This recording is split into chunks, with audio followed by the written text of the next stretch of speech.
Hello guys, kwanza kabisa ni wape hongera wote ambao walikuwa wamefuata tiketi ya jana. Tiketi ya jana imefanikiwa, lakini pia kuna mambo mengi ambayo huwa yanaweza yakakushangaza, lakini sio mbaya kwa sababu hii ni analytics, hii ni tunafanya uchambuzi ili walau kupata possibility nzuri ya kuweza kufanikiwa katika uchambuzi wa hizo timu ambazo tunazichambua. Tiketi ya jana ilifanya vizuri, basi pia mimi maombi yangu wanaomba Mungu hata leo pia tiketi iweze kufanikiwa, kwa sababu tiketi inavyofanikiwa basi ni moja ya hatua katika kuimprove uchambuzi wetu, kwamba namna gani unaweza ukatusaidia. Kama ni mgeni kwenye channel hii, basi ningeomba uweze kusubscribe na kugusa alama ya kengele ili uwe wa kwanza kuweza kupata notification pindi nikiposti video nyingine, basi utakuwa wa kwanza kuweza kuipata. Hapa huwa natoa strategy mbalimbali na huwa natoa ticket kama hivi ninapokuwa napata nafasi, kwa sababu nikitoa uchambuzi wa timu, maana yake nikiwa pia nafanyia ufafanuzi au nafanyia utafiti katika strategy zingine, ili hata nyinyi muweze kuzitumia. Leo nina timu zipatazo 3 au 4 kama ilivyokuwa jana, lakini katika hizi timu nitatoa utabiri wangu au nitatoa uchambuzi wangu ambao nilikuwa nimeufanya, lakini pia nitatolea ka ufafanuzi kidogo kulingana na hizo game.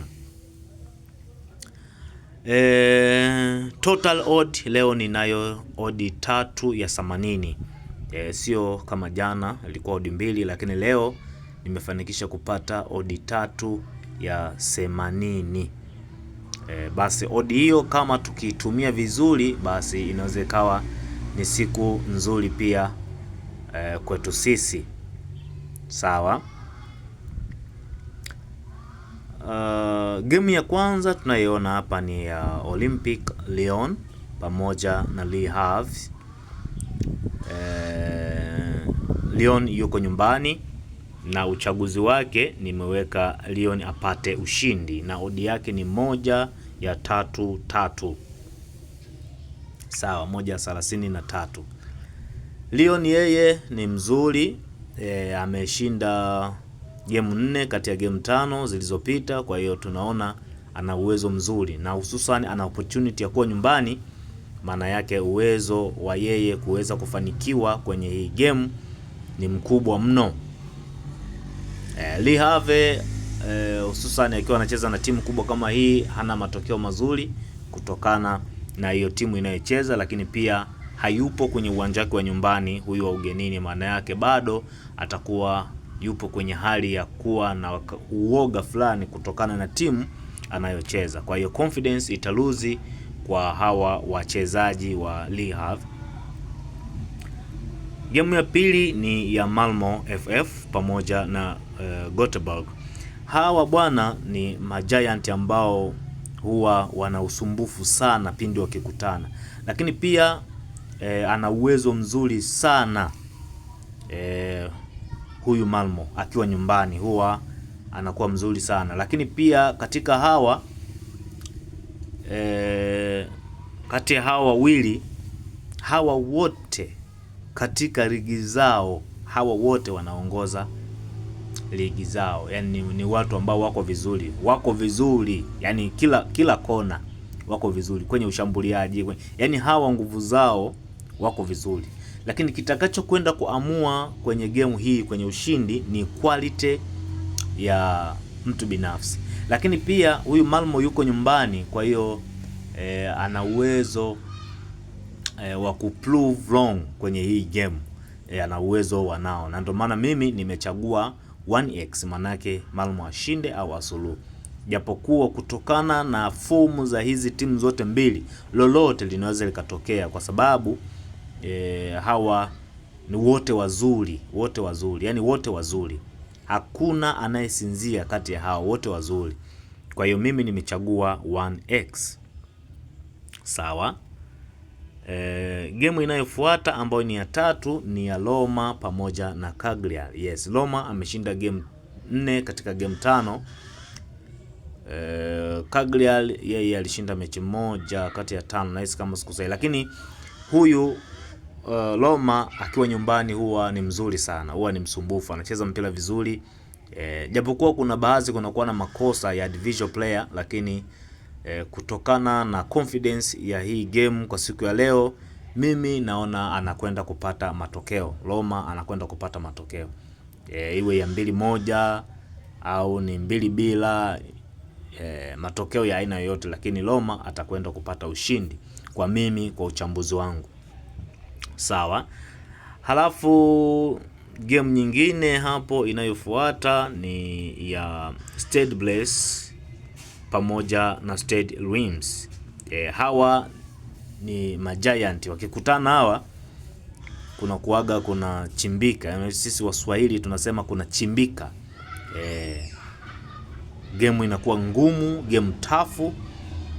Hakuna ushindi wa urahisi hapa. Yaani ukishaona kitu kama hiki, hakuna ushindi wa urahisi hata kidogo. Game kama hizi huwa kuna tough game sana. Lakini mimi nimechagua Brest kushinda, kwa sababu Brest hata mechi yao ya mwisho aliyokutana hawa, Brest alishinda 2-1. Kwa hiyo nahisi hata hii game pia Brest atakwenda kushinda 2-1. Kwa mimi, kwa uchambuzi wangu, kutokana na Brest yuko vizuri kimchezo, yuko kwenye uwanja wake wa nyumbani, alafu yuko na mashabiki full house. Kwa hiyo unapozungumzia kwamba Brest anakwenda kushinda kutokana na mchezaji wa 13, yani mashabiki, hii inaweza ikasaidia. Japokuwa pointi ya 171 inashindaga kwa shida kidogo, lakini leo hii itakwenda kushinda kutokana na uchambuzi nilioona kwa mimi. Hata we pia ukiwa na maono yako unaweza ka comment kwamba mimi bwana, hii game ya Brest nimeona hivi. Yes, sio vibaya, kwa sababu tunafanya analysis ili tuweze kuweka walau possibility ya hiyo timu kuweza kushinda. Kwa mimi hapo nimeona ndo game yangu hii ya 4, ambayo total nimepata odi 3 ya 80. Kwa hiyo hapo ngoja tutazame assume. Mimi hapa na assume, labda na assume